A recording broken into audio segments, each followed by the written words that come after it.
My name is Naomi Nickel, but I would prefer to be called Naomi.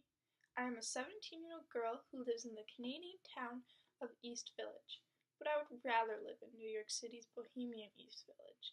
But whatever, we'll get into that later. I live in my home with my dad, Ray, and I've lived with him alone since I was 13 years old because my stupid older stepsister, Tash, ran away with her ugly boyfriend to go to California without me. Let's not even get started about my mom.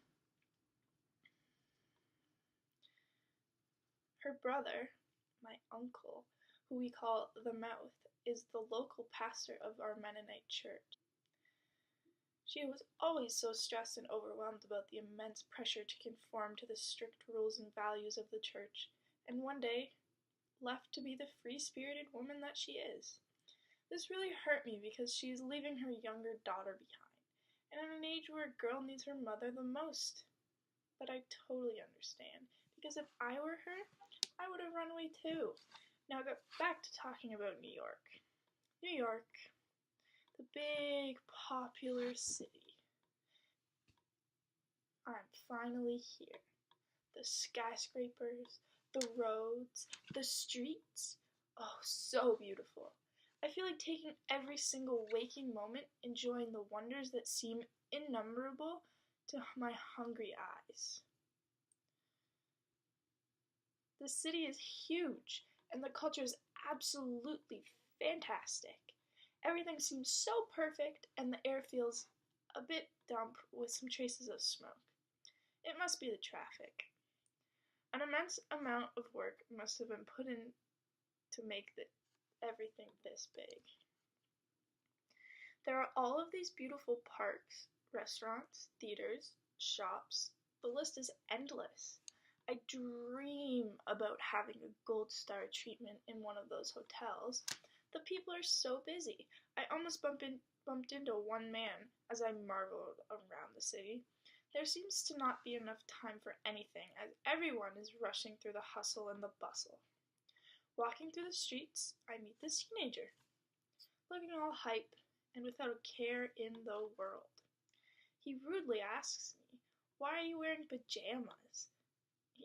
He then scoffs at my outfit with an unkind laugh. I tried super hard not to be offended, but it reminded me of perfection in the city, and it makes it a little bit crazy to me. I look around, and next to my left is this huge mall with huge neon signs blinking at me. Welcome! I've never seen this before. I get this idea on getting in and grabbing something, maybe some ornaments or perfume, things that I've never had before. But I didn't have enough money.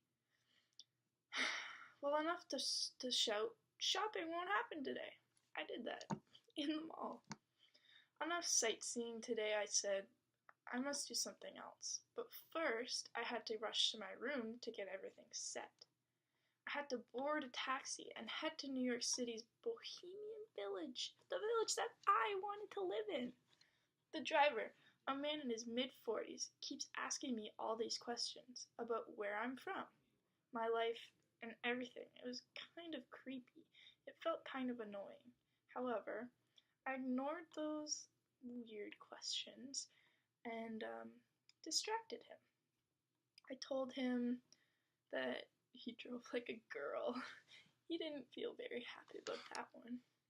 But finally I arrived at my building, all beautiful and well painted just as I imagined, with some lovely landscaping.